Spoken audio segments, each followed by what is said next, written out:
You know how frustrating it is when you're looking for a job and every opportunity is hidden across WhatsApp, Facebook, and a dozen LinkedIn groups.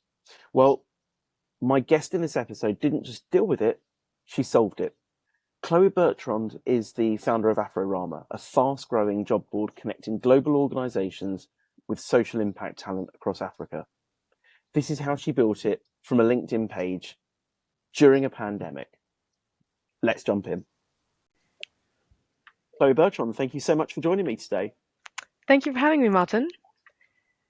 More than welcome, more than welcome. So, jumping straight into it, Chloé, why don't you give us a bit of a background to you, your professional background, and why you started AfroRama?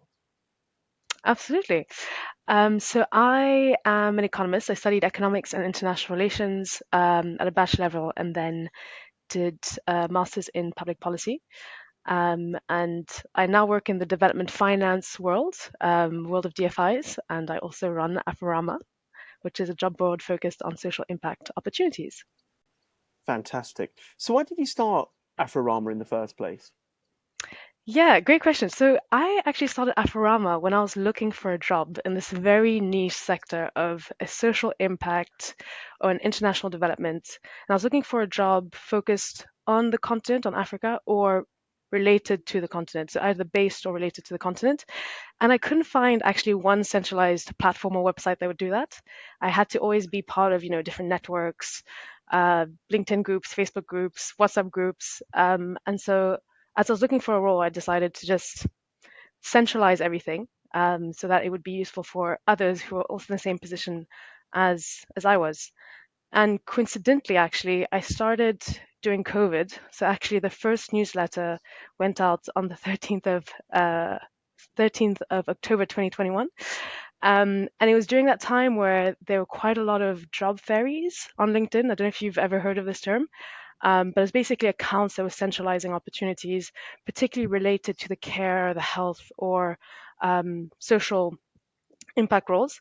And I saw a lot of these roles were focused on European jobs, European opportunities, or American opportunities, but there were none actually related to Africa. And I'm an Afro optimist, as I like to call myself, and so I really wanted to have Africa's voice in there as well.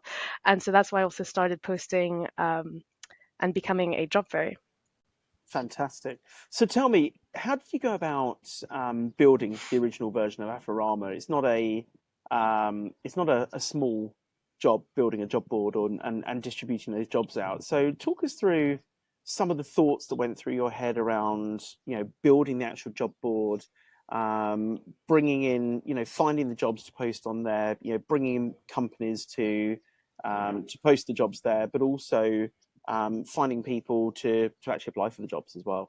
Yeah, yeah, I think Aframa's sort of development has been quite organic. So as I mentioned, I started on LinkedIn, and basically it was just, one day I decided I want to start a job board. I want to centralize all these different opportunities, and I really liked one of the works of another job board called genderjobs.org. And so I reached out to the founder of Jobboard, one of the co-founders actually, and then asked her loads of questions, just like how do you go about this? Why did you start? I'm thinking of something, but not quite sure if it makes sense. And also just to get ideas on how what technology they used, and also did a bit of research myself just to see how I could make this as efficient as possible. Because obviously I was looking for a job at the time, which is a full-time job in itself to look for a job, and then also was always looking to have this as sort of next to whatever I'd be doing in terms of work. And so what I started doing basically is just rounding up these different opportunities through the different networks I was already part of, but using Zapier, and Zapier is a life changer. Zapier is basically a tool that helps you build, different workflows to automate different tasks that you might otherwise do manually. So I managed to build a quick workflow, and from there, every Wednesday, was able to consistently post on LinkedIn, and that's I think what really helped Aforama was the consistency of of the posting. And then as we posted, as I continued posting, I obviously found a job, which was great, thanks to my own job board. And then what? Fantastic. Yeah, it's great. It's a great success story. And then from there, I started getting messages from organizations asking how they could pay to post on our job board. And I had never thought of this as, a sort of an opportunity to get organizations to pay to post. And so with that, Hmm. again, bootstrapped and started a Google form, very rudimentary, using PayPal, using Zapier again, and then was able to start sending these links for organizations to basically to post on our job board. So that's basically how it started as a sort of more formal job board, I would say. And then in 2023, I was participating in different pitching competitions because I thought I wanted to, go to the next level with this job board and actually see what other opportunities there are out there. And so I joined several programs and did pitching competitions and was able to get grants to then build a website to have, a specific website. Because prior to that, we were just, pushing people through different links. We were still recording, the number of clicks done through our job board, but we're not really able to get all Hmm. that granular data. So that's how we grew. Fantastic. So, using the grant money, you built a job board software specifically for AfroRama. So built a website, but again, very much a bootstrapper. Used a I don't know if I should say the name, but basically used a website designer, designed it myself, built whatever I could. I learned coding in the past, so just added basic code and then got someone, a freelance designer, to actually fix all my different mistakes and just make sure that the website looked the way I wanted it to look. So that's been going on for a year and a half now that we have this website, and we're still growing. If you still want to scale, and so now we're looking more into getting an actual job board, SAS, platform because it makes the most sense for us. Hmm. But just in terms of evolution, as I said, it's been very organic and just responding to people's feedback, and trying to spend the least money possible to just test these different ideas and see if they work before we actually go for it.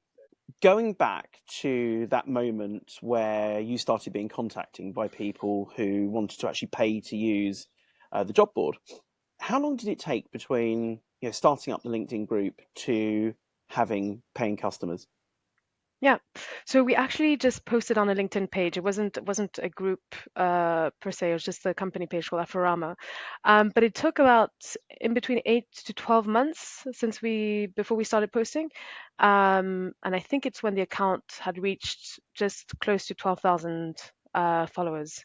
Um, I think the benefit or sort of the advantage that we had as AfroRama is we're very niche, and so people start knowing us because we only post opportunities related to social impact and based or related to the African continent.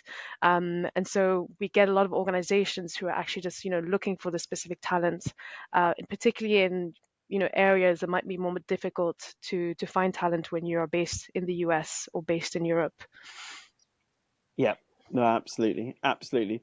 So fantastic. So that would have been a couple of years ago then that you started your first paying clients. So what does the business look like now? I appreciate that you still doing it almost as a kind of side business compared to obviously your day job. But what does the Afrorama job business look like now? Yeah, so I think we've made a lot of progress since October 2021. And I say a lot of progress because, as you mentioned, working on this part time within the team, I work on it part time, and then we have, two other volunteers actually who work on this part time. But since 21, I would say the way in which we've grown is to reach over 500,000 individuals through our social media, but also through workshops that we do online and in person, and through different media engagements. We've also grown to reach, 36,000 followers on LinkedIn, with 25,000 followers on our newsletter. Um, we've also engaged, as I mentioned, people through workshops. over 100 people there.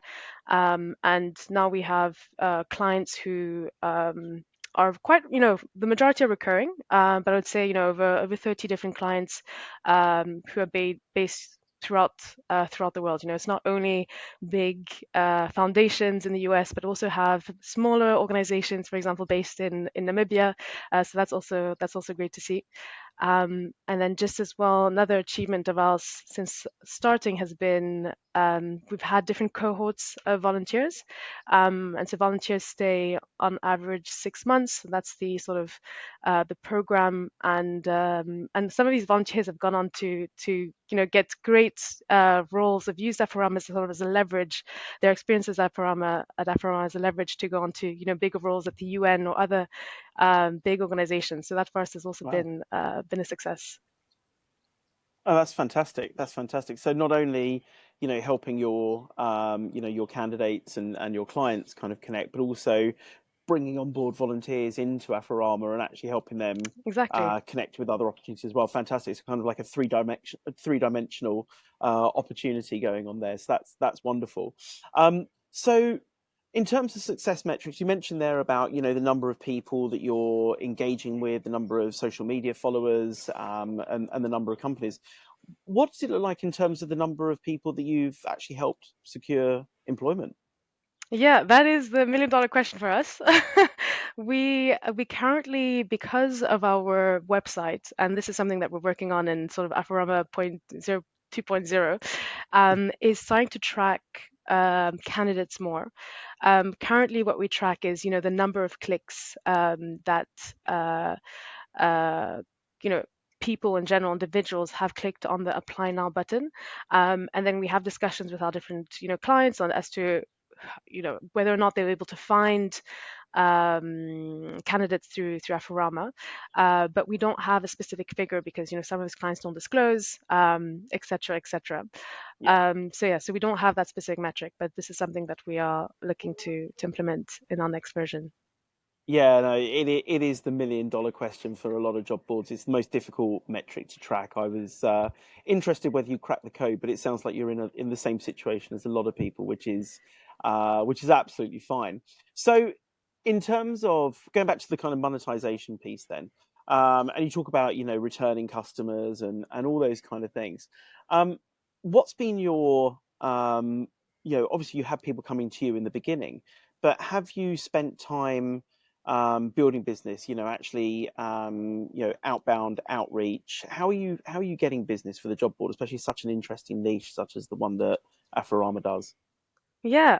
So actually, interestingly enough, for the moment, we have not done, specific business outreach. Everything is through word of mouth, and we're quite lucky. But yeah, this is something that we're trying to do more of, to make our to obviously get more business and support our growing running costs, as they will be growing more and more. But one of the ways that we have started exploring is going through different networks. So there are a lot of different networks out there related to people finding jobs, or even recruiters that are interested in social impact, the social impact sector, and then the continent more specifically. So reaching out to these different networks is really important, and also through LinkedIn as well. We've found that it's been quite interesting for us to get known from recruiters. Fantastic, absolutely fantastic. So one of the things I wanted to talk to you about was the DJAx Awards. We had this conversation whether it was DJAx or DJAx, but we'll call it DJAx because my teeth don't work for the other way of doing it. Now, I know the awards quite well. I was at them last year, but not this year. But I understand that you were a finalist in a couple of categories at the awards. So, what categories were you a finalist in?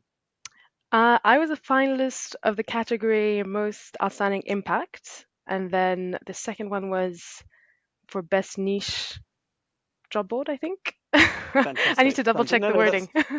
I think that's right. I know there's a few different categories there, but I Yeah. think that's right. So it'd be interesting because I know a lot of people talk about, submitting to awards or not knowing how best to submit, and you probably didn't have much support in terms of creating that submission. But it'd be interesting to find out, why did you decide to go in for the awards to start with? And also, how did you create a submission that got you through, to the shortlist, to the finals? Yeah. So I think the reason why we decided to go for it is so within our team, we have a team member that works on just our general brand awareness. And so she found the award and so she decided to put us forward. I don't necessarily, look a lot into those. So it's good to have someone else who could do that for us. For us, I think it was really important just to get the visibility, be alongside other job boards who are also doing great work. And also being part of the whole award ceremony was just a networking opportunity in itself. I was able to, meet different organizations from the whole job board ecosystem, which I actually didn't know, existed. Yeah. And I think it's a great industry in itself because a lot of organizations actually support each other. So for us, I think going in the award was very successful for those reasons. Um, Now, how did we go about the application? I think what we really focused on was our impact.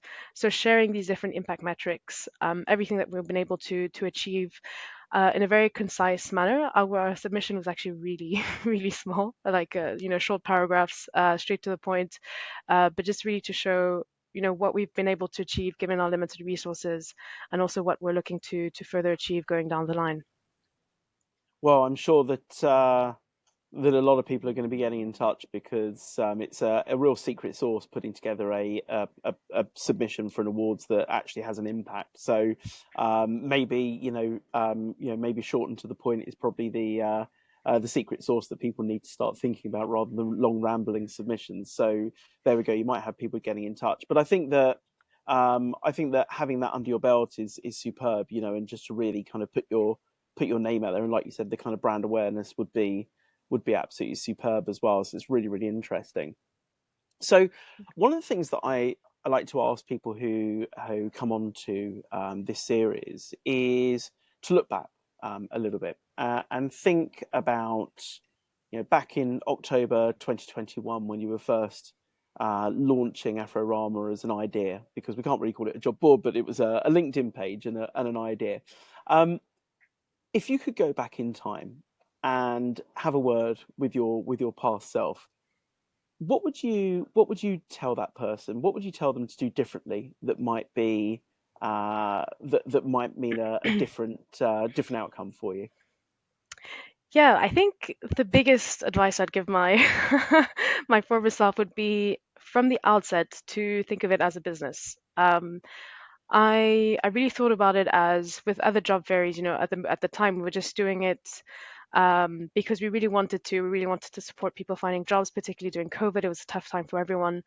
Um, but at the end of the day, whatever you put into an initiative, an idea takes time, and you use resources like Zapier, which I mentioned, which is this automation, it supports automation. You have a website, etc. All of that are inputs that cost money, and so I think from the outset, I think I would have tried to be a bit more commercial minded, and not even today AfroRama is not a for-profit. We're a not-for-profit company, but I don't think that means that we shouldn't be commercial minded. And so I think, yeah, in hindsight, would have spent a bit more time on the business model and maybe better understanding what job boards were. I mean, there's different types of job boards, different types of organizations that share opportunities. You could be an aggregator, you could be, there's different ways in which you can generate revenue. So I think I would have spent a bit more time on that and been clear from the outset um, what what to do. But that being said, I think the role of an entrepreneur is to keep on learning. And so I don't think we made mistakes. Maybe we did, but I don't think we did because each time we were learning from our experience, people were giving us Yeah. feedback, and that's basically what brought up Farama to what it is today. The second thing, and I think we did a lot of this, which is bootstrapping, but I would argue do more of it. Really try and test ideas in the most simple way possible. You don't need to spend a lot of money. I think one of the things that I did when I realized, okay, this could be, something, I started investing a lot of my own money into, trying to build a specific, service or something. But in hindsight, you can use very simple tools that people will happily use, Google Forms, which is practically free, etc., without having to spend too much money, and testing ideas before launching, I think, is extremely important. And just one last thing, actually, just Yeah. another piece of advice I'd say is try and build partnerships. There's a lot of people that we're not the first people to have an original idea. Sometimes, it's borrowed ideas, and there's probably someone else in the world that's trying to do what I'm trying to do. But I think there's power in actually collaborating in partnerships. And I was really lucky because, as I mentioned, when I started, I reached out to the co-founder of genderjobs.org, and they gave me their advice on how to start, the LinkedIn page and then ultimately the job board. And they did the website before we did a website. So we were able to follow each other in those journeys. And now I actually sit on their board as an advisor. But that's just to say that you can really, support one another and ask questions. If anyone out here has actually questions for me, specific to their experience and their job board, you shouldn't hesitate to reach out. What a lovely offer. Thank you so much, Chloe. That's a really, really lovely offer. And I love that as well, the power of partnerships and, and building relationships with people in the industry who are either ahead of you or going on the same journey as you. Super important. I completely agree with you on that. So finishing up, what is the plan with AfroRama over the next 12, 24, 36 months? What's next for AfroRama? Oh, exciting question. So, Yeah. this is an exciting time for AfroRama. And the reason why is, so since 2021, I've just, been growing gradually, thinking on a year by year basis, what are we trying to achieve this year, and how we're going to get there, and then just, tracking different KPIs to measure our performance and our achievements. And this year actually is the first year that we have come up with a 5-year strategy. And the strategy is going to go to 2030, which is a very important year for our industry, which is, social impact and sustainable development more generally.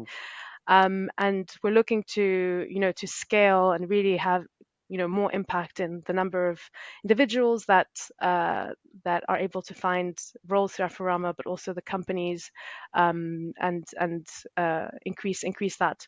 So we're looking to upgrade our website in the coming weeks, actually. So it is going to be a website. We will have, more capabilities in terms of our job board. So, sharing more jobs, but also being able to track candidates more. We're also going to be working on sort of specific projects to increase the employability of our community, or candidates that use the job board. So that will be through micro courses and sort of boot camps to really work on specific skills. And finally, we're actually going to launch a community. So this is going to be a community of Afro optimists, of people who are, love the continent, passionate of the continent, want to contribute to the continent's sustainable development. And it's going to be a place where you can network with one another, learn with one another, and also an opportunity for recruiters to also find specific candidates within that community. So that's the idea for the next coming weeks and months. We're going to be growing AfroRama, and we're really excited because we're finally going to be able to respond to some of the feedback we've gotten over the past few years.